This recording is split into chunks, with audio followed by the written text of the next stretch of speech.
Hay un autor de un libro que es bien conocido. Es un libro de Sun Tzu. El libro se llama El arte de la guerra. Este señor ha hecho muchos libros. Hizo un libro que es muy popular, que es El arte de la guerra. Y dentro de ese libro hay una frase que es bien interesante. Esa frase dice: cuando las órdenes son razonables, justas, sencillas, claras y consecuentes, existe una satisfacción recíproca entre el líder y el grupo. Te lo leo otra vez: cuando las órdenes son razonables, justas, sencillas, claras y consecuentes, existe una satisfacción recíproca entre el líder y el grupo. Y la frase ha servido mucho para dar charlas de liderazgo y de este tipo. Sin embargo, es bien interesante porque aunque este libro fue escrito bajo un contexto de dar consejos para alguien generales y para un consejo de guerra, sirve mucho para hablar de liderazgo. Hay algo muy interesante en esto porque si me pusieron atención, hay una conexión exacta entre si las órdenes son claras y son justas, entonces el líder y el grupo funcionan bien, están atentos, todo va cuadrando y funcionan como una máquina y todo sigue reñido. Pero si puede pasar de las dos cosas: si las órdenes no son claras y no son justas de parte del líder, entonces el grupo no va a seguir esas órdenes y no se va a sentir satisfecho, no se va a sentir contento.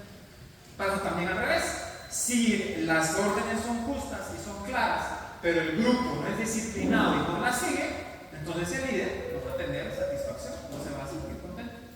Nosotros como hijos del Señor, nosotros tenemos órdenes y tenemos instrucciones muy claras, pero para nosotros lo que nos pasa como cristianos es que nosotros somos indisciplinados. Nosotros ponemos nuestro beneficio, nuestros deseos muchas veces sobre lo que Dios quiere para nosotros. Y estos versículos que vamos a leer a continuación hablan mucho de esto, de cómo podemos darle un servicio digno, cómo podemos seguir las órdenes del Señor claramente, ordenadamente, y cumplirlas a cabalidad para darle satisfacción evidentemente a Él.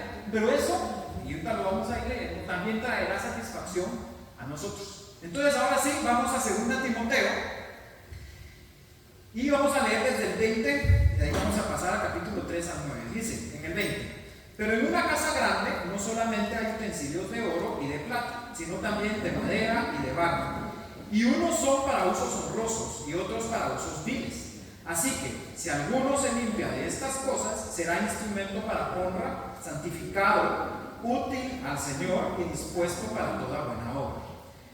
Sigue en el 22: huye también de las pasiones juveniles y sigue la justicia, la fe, el amor y la paz con los de corazón limpio, con los que de corazón limpio invocan al Señor. Pero desecha las cuestiones necias e insensatas, sabiendo que engendran contiendas. Porque el siervo del Señor no debe ser contencioso, sino amable para con todos, apto para enseñar, sufrir, que con mansedumbre corrija a los que se oponen, por si quizá Dios les conceda que se arrepientan para conocer la verdad y escapen del lazo del diablo en que están cautivos a voluntad de Él. Voy a seguir en el 3 y voy a llegar hasta el 9.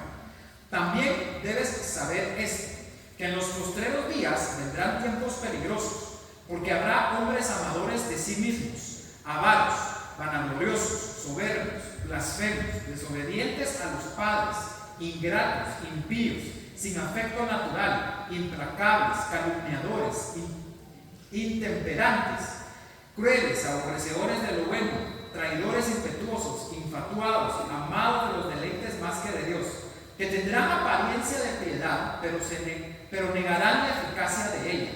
A estos evita, porque de estos son los que se meten en las casas y llevan cautivas a las mujercillas cargadas de pecados, arrastradas por diversas concupiscencias. Estas siempre están aprendiendo y nunca pueden llegar al conocimiento de la verdad.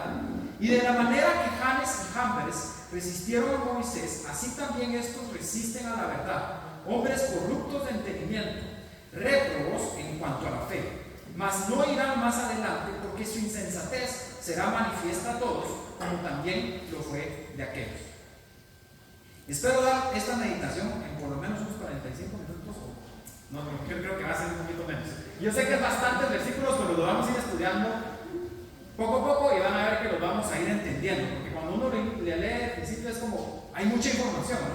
Entonces vamos a ir poquito a poquito para irla estudiando, ¿sí? Tal vez lo primero que me gustaría empezar es el contexto más o menos de cómo se escribió este libro de Timoteo, este segundo libro de Timoteo. Cuando se escribe este segundo libro de Timoteo, fue durante la persecución de cristianos, de Nerón más o menos. Y los cristianos estaban siendo perseguidos. Pablo, cuando escribe este libro, estaba encarcelado por segunda vez. Él había estado encarcelado una primera vez, pero en esa ocasión salió libre. En esta ocasión, si ustedes más adelante leen el capítulo 4, se van a dar cuenta que Pablo se encuentra, no esperaba ser liberado cuando estaba escribiendo esto. Estaba en una celda fría, estaba en cadenas y estaba sin esperanza de ser liberado. Pablo estaba en una situación compleja y ahí estaba encarcelado y ahí escribe el segundo libro de Timoteo. Evidentemente, cuando estuvo encarcelado la primera vez, escribió Tito y escribió primera de Timoteo. ¿Sí? Y bueno, empezamos primero con el verso 20. Si ustedes se dan cuenta, en el verso 20, lo pueden repasar con sus ojos, habla de que hay dos tipos de utensilios, de oro y de plata, y de barro y de madera. Y es bien interesante, porque aquí nos está diciendo que hay dos tipos de utensilios en una gran casa. Y como les acabo de explicar, estamos hablando de la iglesia, del templo. Ahorita lo vamos a echar un poquito más a detalle. Y de hecho, para hablar de eso, para entender por qué está hablando de utensilios de oro, utensilios de plata, utensilios de madera, tenemos que ir unos versos arriba. Entonces, si quieren, si nos mantenemos en segunda de Timoteo, vamos a leer un poquito más para entender por qué habla de utensilios de oro y de plata y cómo así. En el verso 15 dice, y voy a leer desde el 15, procura con diligencia presentarte a Dios aprobado, como obrero que no tiene de qué avergonzarse, que usa bien la palabra de verdad, mas evita profanas y vanas palabrerías, porque conducirán más y más a la impiedad. Y su palabra carcomerá como gangrena, de los cuales son Himeneo y Fileto, que se desviaron de la verdad, diciendo que la resurrección ya se efectuó y trastorna la fe de algunos. Pero el fundamento de Dios está firme, teniendo este sello: conoce el Señor a los que son suyos, y apártese de impiedad todo aquel que invoca el nombre del Señor. Cuando Pablo escribe esto y empieza a hablar de oro y de plata, si se dan cuenta, estos versos hablan de dos personajes, hablan de Himeneo y de Fileto. Estos personajes, en el caso de Himeneo, se mencionan otra vez en la primera parte de esta vez, y en las dos ocasiones se menciona que ellos se desviaron de la fe. Y no solo se desviaron de la fe, sino que desviaron a otros. Entonces ahí empieza a conectar. Entonces, después de hablar de eso, de que hay algunos que son siervos, como Timoteo, y algunos como Himeneo y Fileto. Entonces está hablando de oro, plata, y está hablando de barro y de madera. Y entonces empieza a dar un ejemplo de, bueno, así como en una casa hay utensilios que son la vajilla china para la princesa de Inglaterra y la vajilla que es para la que usamos todos los días, que puede ser plástico y demás. Entonces, y así ocurre con otro tipo de utensilios en nuestras casas, ¿verdad? Yo podría decir que en mi casa tengo cosas especiales, bonitas, y tengo algunas cosas que tal vez hasta dan un cachito de pena, pero no quiero contarles qué es lo que yo utilizo para recoger las gracias de mi perrito en mi jardín. Entonces, son utensilios de mi casa, pero algunos son para usos importantes, dignos, y otros son para usos no dignos. Y aquí estamos hablando de personas que están en la iglesia. Voy a seguir caminando un poquito más, porque en el verso 21 dice, así que si alguno se limpia de estas cosas, será instrumento para honra, santificado, útil al Señor y dispuesto para toda buena obra. Y aquí la primera que tenemos, que nos vamos a preguntar es, ¿limpios de qué? O sea, porque aquí dice, bueno, si seamos limpios de qué. Para eso, recito el verso 16 que acabamos de leer. Dice, en el verso 16 dice, de profanas palabrerías, en palabras nuestras, de filosofías, de engaños, de movimientos, de cosas que están ocurriendo hoy dentro de la iglesia. Dentro de la iglesia ocurren, y hay muchísimos, y ustedes rápido se lo van a reconocer. Hay temas sobre la prosperidad, hay temas del desarrollo personal, hay temas del desarrollo individual, hay temas de hablar positivamente, hay temas de ese texto, hay bastante. Y entonces cuando leemos acá en el 21 que si alguno se limpia de esas cosas, está hablando de eso. De nosotros como siervos del Señor tenemos que limpiarnos de esas filosofías. Tenemos que limpiarnos de esas cosas que de alguna manera llegan a nuestra cabeza. Y lamentablemente nosotros como cristianos en el ámbito profesional, pues esas son las cosas que nos van enseñando. Nos enseñan mucho de tenés que desarrollar, tenés que tener superación personal, tenés que ir adelante. Y eso es lo que nos van enseñando y muchas veces esas cositas van quedando y las traemos a veces. Y las traemos aquí al templo.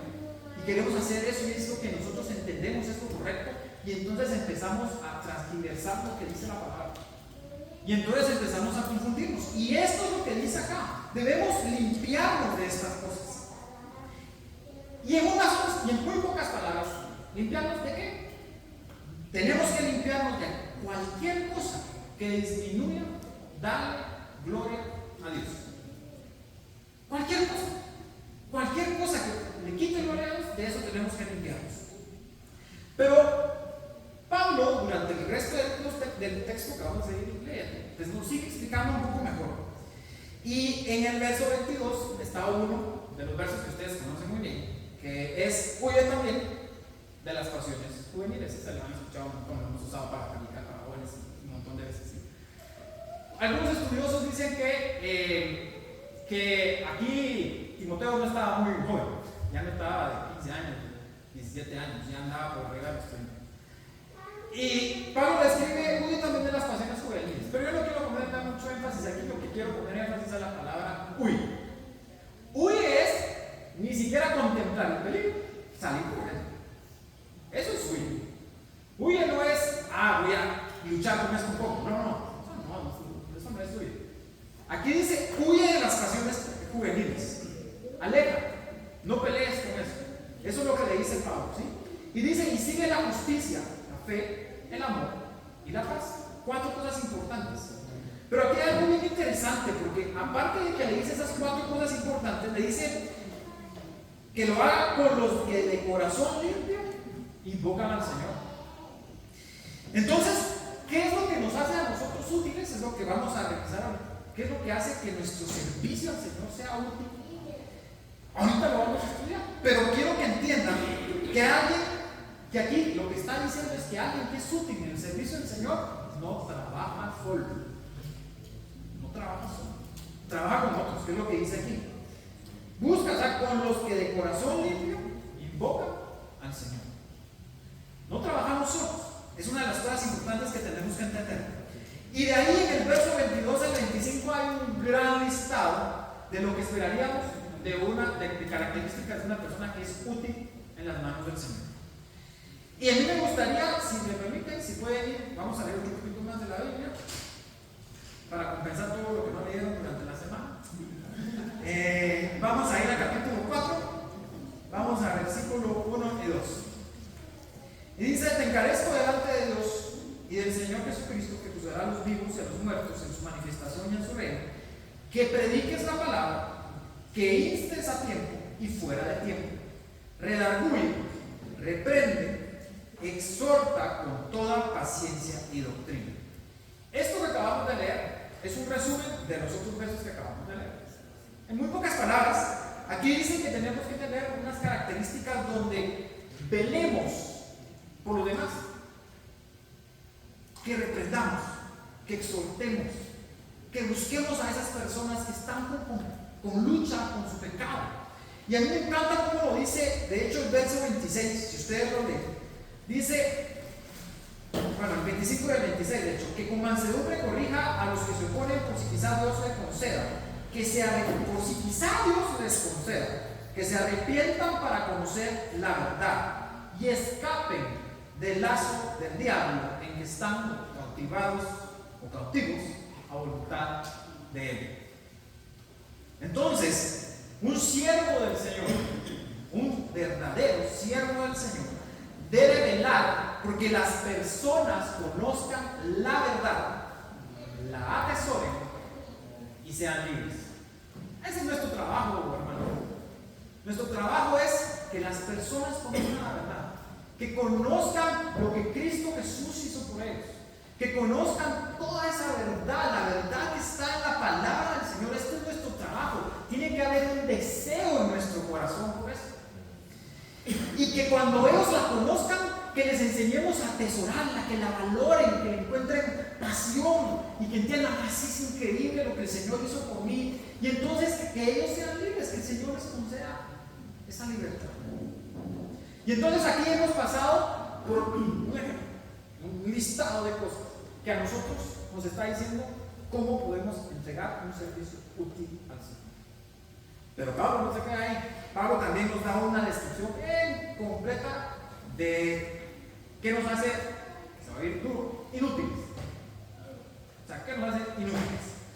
En el verso, ya pasándonos al capítulo 3, aquí empieza, de hecho ustedes van a ver, a hablar de algunos siervos en los postreros días, algunas personas en los postreros días, donde van a venir tiempos peligrosos. Pero fíjense que es bien interesante porque aquí está hablando de varias personas que están dentro de la iglesia. Porque si ustedes leen en el verso 4 y 5, ustedes se van a dar cuenta que está hablando de personas que aparentan piedad. Aparentan ser cristianos, aparentan ser amorosos, aparentan preocuparse por los demás, aparentan, nos engañan, básicamente, simple y sencillamente nos engañan. Y cuando vemos este listado, ustedes se van a dar cuenta que se resume mucho del listado que está en el capítulo 3 en amarse a uno mismo. Y ahorita lo vamos a revisar un poquito más a detalle, pero la lista de esa característica lo vamos a encontrar desde el versículo 1 al 3, que cuando uno la lee dice, pues estas partes sí son peligrosones, ¿verdad? Porque dice, bueno, mire, voy a leer algunas, ¿verdad? Avaros, vanagloriosos, soberbios, blasfemos, desobedientes, ingratos, impíos, implacables, sí. Pero yo si pudiera resumir, ¿qué está diciendo ahí? Lo que está diciendo ahí que estas personas, estos siervos, el problema que ellos tienen es que se ponen ellos mismos en el centro. Y aman todas las otras cosas más que a Dios. Y ese es el problema de estos siervos. Y eso es amarse y ponerse en el centro. Ponerse en el centro entonces trae avaricia, vanagloria, soberbia, blasfemia y todo lo que está en este listado. Entonces, si tuviéramos que decir qué es lo que describe a una persona que es inútil ante los ojos del Señor, es alguien que se pone a sí como el centro. Esa es una descripción sencilla. Y la realidad es que alguien que se pone a sí mismo como el centro está totalmente en lo contrario a lo que es el caminar cristiano. Ustedes recuerdan Gálatas 2:20, estoy seguro. Gálatas 2:20, ¿alguien se recuerda qué dice?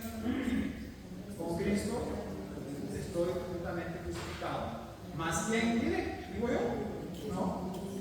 ¿Más quién vive en mí?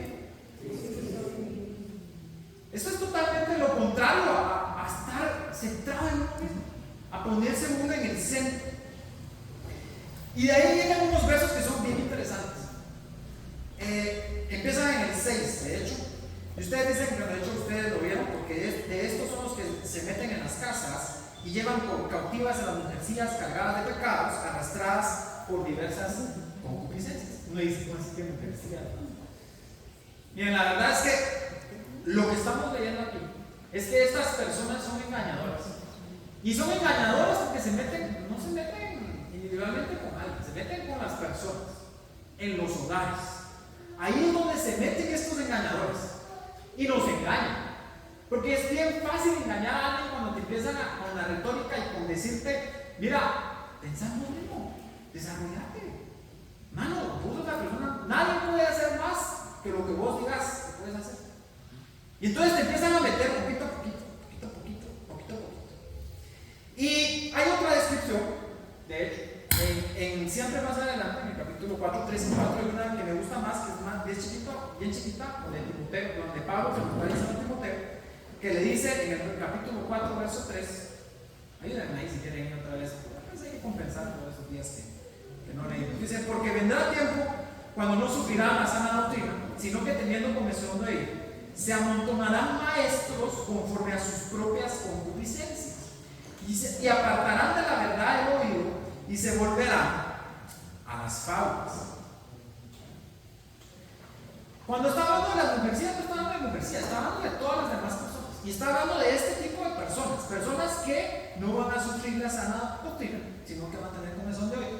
Vamos a estar buscando información en el TikTok, en el Instagram, en todas las redes sociales, porque ahí nos llega todo ese tipo de información. Y bueno, vamos a estar buscando maestros que estén, esto, cuando dice es bien fuerte, van a estar buscando maestros conforme a sus concupiscencias. Yo quiero poner un ejemplo. A mí me gusta el ejercicio. A mí me encanta el ejercicio. Y en el Instagram o en TikTok puedo encontrar un montón de información de ejercicio. Y yo puedo quedar cautivado ahí, puedo quedarme conectado ahí, puedo empezar a pensar a través de eso, no, mi fuerza, mi físico, mi yo, y ya me perdí. Porque entonces todo lo que yo hago ya no lo estoy haciendo para el Señor, ya lo estoy haciendo para mí. Y entonces cuando yo vengo acá a tener una oportunidad como esta, yo puedo tener el peligro de querer transmitir eso que me hace sentido a mí, a ustedes. Y cuando ustedes tienen la oportunidad de platicar con otras personas, eso que está dentro de su corazón se puede ir a esas otras personas. Entonces eso es el peligro que tenemos nosotros de entregar un servicio inútil, un servicio que no sirve para nada. Y aquí en el 8 habla sobre dos personajes. Si quieren, ahí se los voy a describir. Dice: y de la manera que Janes y Jambres resistieron a Moisés. Janes y Jambres son dos nombres que describen a los hechiceros que se enfrentaron a Moisés y a Aarón en frente del faraón. Ellos son Janes y Jambres.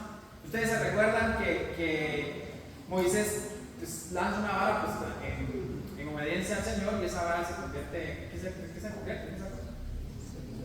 ¿En una qué?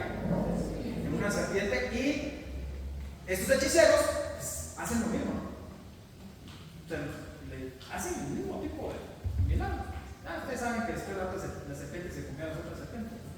Pero fíjense el ejemplo que es bien interesante que pone Pablo. Dice, y si quieren me siguen en la vista, verso 8. Y de la manera que Janes y Jambres resistieron a Moisés, así estos también resisten a la verdad, hombres corruptos de entendimiento, réprobos en cuanto de la fe.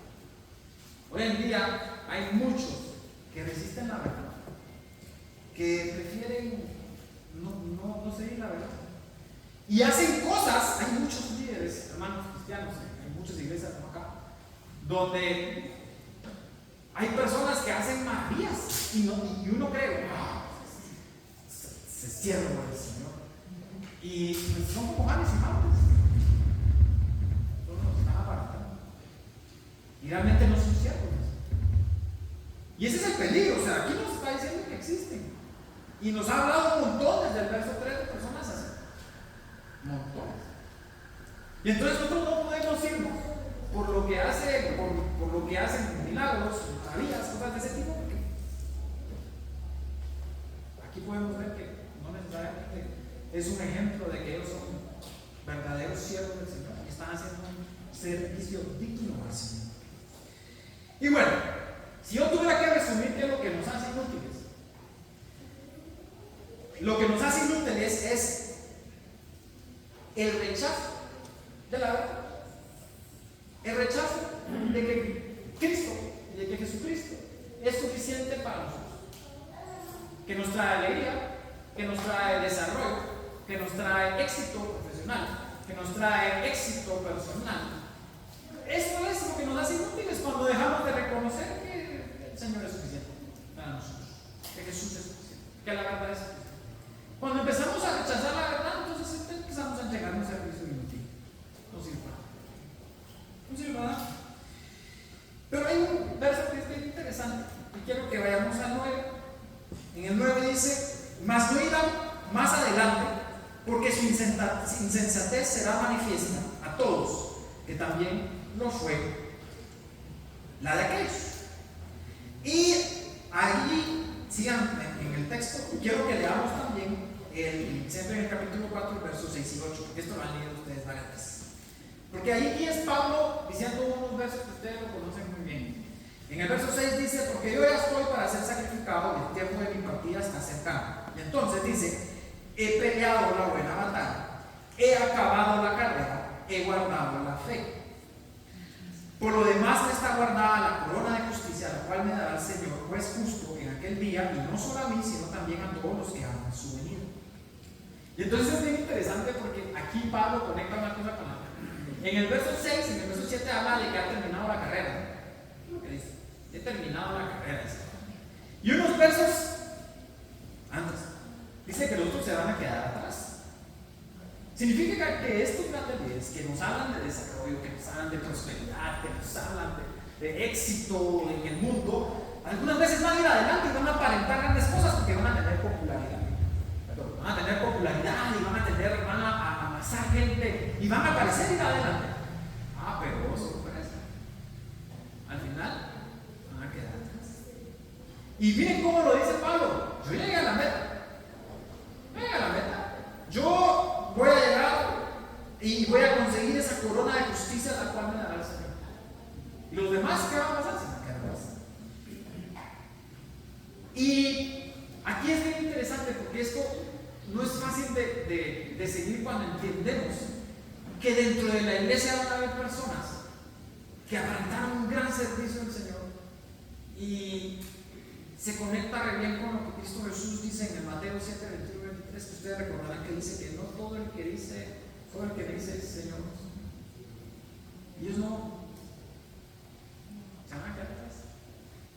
A nuestros ojos, a nuestra apariencia, nos dice: wow, este es un montón de gente, wow, sí. Pero ojo, hay una gran diferencia entre un servicio útil y un servicio inútil. Y durante todo este sermón que les he hablado de que la diferencia entre un siervo útil y un siervo inútil es el que ama a la verdad y el que no ama a la verdad. Esa es la diferencia entre alguien que da un servicio útil y alguien que da un servicio inútil. El que ama a la verdad y el que la rechaza. Hermanos, ¿quién es la verdad? Cristo es la verdad. El que ama a Cristo da un servicio. El que no ama a Cristo y lo pone sobre todas las cosas, no lo pone sobre todas las cosas, no está dando un servicio. El que se rechaza a sí mismo y se crucifica, como dice en Gálatas 2:20, y vive a través de Cristo, entrega algo que vale la pena. Y entonces regreso como empecé. Si nosotros seguimos las órdenes del Señor y las hacemos al pie de la letra, amamos a Cristo sobre todas las cosas, entonces vamos a encontrar satisfacción para nosotros mismos. Esa es la realidad. Y el único servicio digno que exalta al Señor es aquel que exalta a Cristo Jesús. El único servicio digno que nosotros podemos entregar es aquel que exalta a Cristo. Si nos exaltamos nosotros, si nosotros estamos ahí puestos y nos queremos llevar los aplausos, si nosotros estamos buscando eso no sirve. Es inútil. Y hemos pasado ya 10 años. Y vienen otros 10 años. Y debemos de ser más de 10 años, y debemos buscar entregarle al Señor un servicio digno, que su nombre sea exaltado, que su nombre sea enaltecido sobre todas las cosas. Y esto es lo que quería decirles. Sé que al principio cuando lo leyeron probablemente no lo entendimos, pero en muy pocas palabras esto es: el servicio digno que podemos entregar es aquel que exalta al Señor. Cerremos nuestros ojos ahí donde están.